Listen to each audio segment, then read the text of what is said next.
warahmatullahi wabarakatuh. Selamat pagi anak-anak. Bagaimana kabar kalian hari ini? Semoga kalian semuanya sehat-sehat selalu, tak kurang satu apapun. Baik anak-anak, di pembelajaran hari ini akan saya sampaikan bahwa materi yang akan kalian terima adalah teks laporan hasil observasi. Nah, di mana nanti ada bagian-bagian submateri tentang teks laporan hasil observasi. Nah, yang pertama, di sini kalian akan belajar menginterpretasi mengenai teks laporan hasil observasi. Setelah kalian mempelajari materi mengenai menginterpretasi teks laporan hasil observasi, diharapkan kalian mampu untuk mengidentifikasi isi informasi dalam teks laporan hasil observasi. Kemudian kalian mampu untuk menyusun ringkasan dari isi teks laporan hasil observasi. Dan kemudian yang terakhir, kalian mampu menyimpulkan apa fungsi dari teks laporan hasil observasi. Baik anak-anak, kita akan melanjutkan bagaimana cara untuk mengidentifikasi isi dari teks laporan hasil observasi. Nah, perlu kalian ketahui bahwa untuk mengidentifikasi isi teks laporan hasil observasi itu perlu langkah-langkah ya. Bisa dilihat langkah-langkahnya di samping. Nah, langkah-langkahnya tentu yang pertama itu kalian harus membaca teks laporan hasil observasi dengan saksama ya. Jadi selain benar-benar membaca, kalian juga memahami dari isi teks tersebut.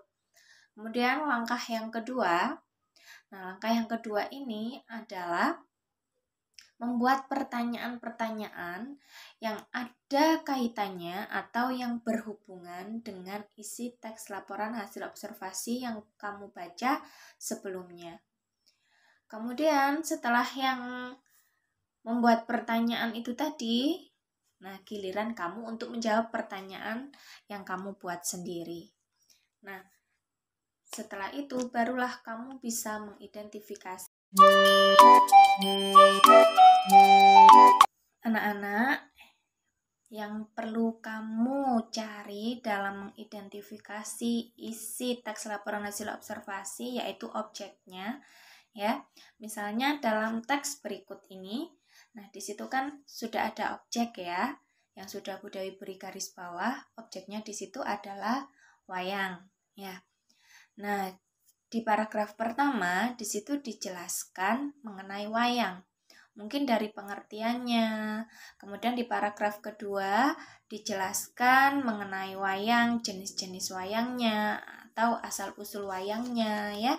Begitu juga di paragraf seterusnya. Jadi ini silakan kalian baca terlebih dahulu ya, sambil melihat objek apa saja yang ada di dalam teks contoh berikut ya.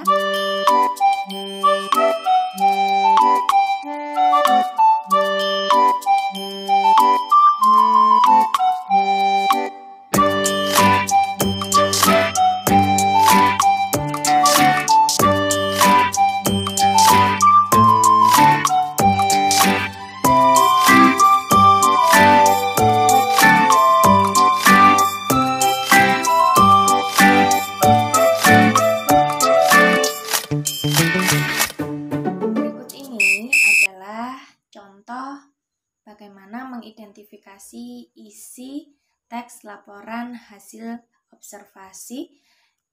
Nah, yang pertama, silakan kamu lihat pertanyaan-pertanyaan di samping ya, anak-anak. Nah, yang pertama, coba kita baca sama-sama. Informasi apa saja yang disampaikan dalam teks tersebut? Tentunya teks yang berjudul wayang tadi ya. Berarti informasinya tentang wayang. Oke. Yang kedua, mengapa wayang ditetapkan sebagai mahakarya dunia? Nah, silakan dicari jawabannya di paragraf yang menjelaskan mengenai pertanyaan tersebut. Kemudian pertanyaan yang ketiga, ada berapa jenis wayang berdasarkan bahan pembuatannya? Nah, silakan dijawab ya sambil dicari. Kemudian yang keempat, apa manfaat wayang bagi pengembangan warisan budaya? Di situ anak-anak, pertanyaannya pasti ada jawabannya di dalam teks ya. Nah, setelah kamu buat pertanyaan yang mengenai teks wayang tadi itu, nah barulah dijawab sendiri, dibuat pertanyaan sendiri, dijawab sendiri. Untuk apa sih ini kita membuat pertanyaan dan menjawab pertanyaan? Nah, biar tahu di situ selain mencari objek, kemudian objeknya ini dideskripsikan mengenai apa saja. Nah, itulah mengidentifikasi. Baik anak-anak, setelah kamu menerima materi mengidentifikasi isi teks laporan hasil observasi, maka saatnya sekarang untuk berlatih bagaimana cara mengidentifikasi teks laporan hasil observasi. Latihan bisa kalian lihat di Google Classroom yang sudah saya buatkan.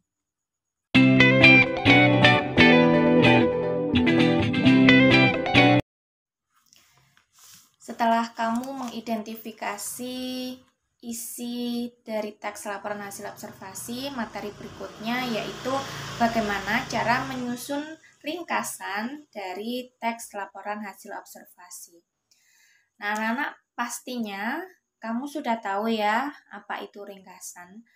Bahwa ringkasan itu merupakan dari gabungan-gabungan dari gagasan pokok atau pikiran utama yang dirangkai tapi tetap memperhatikan urutan dari masing-masing gagasan pokok itu dari setiap paragraf yang kemudian dirangkai dengan menggunakan konjungsi atau kata penghubung yang tepat.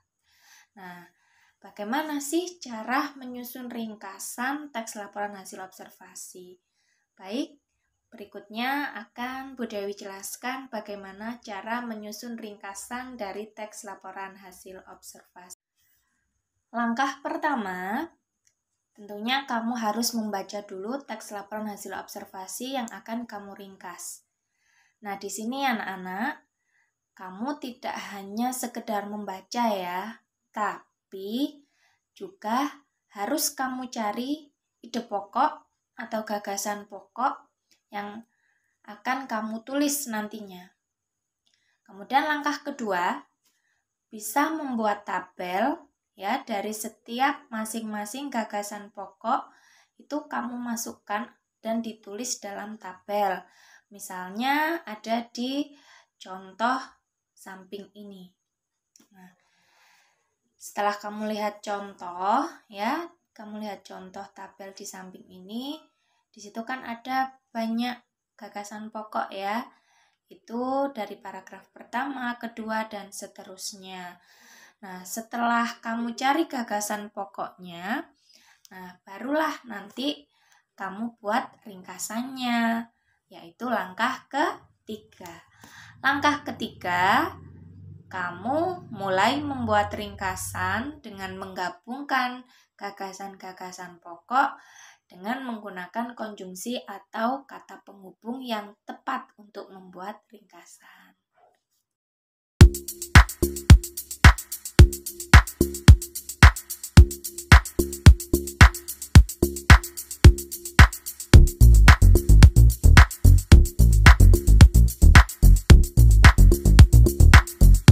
Anak-anak, berikut ini adalah gagasan-gagasan pokok yang sudah dicari dari paragraf 1 sampai paragraf terakhir ya. Coba kita lihat sama-sama. Nah, sekarang kamu bandingkan dengan teks berikutnya. Nah, yang teks ini adalah ringkasan yang sudah dibuat dengan menggunakan konjungsi yang tepat. Nah, mudah bukan untuk membuat ringkasan teks laporan hasil observasi. Tidak hanya teks laporan hasil observasi saja loh yang dibuat ringkasan, semua teks bisa.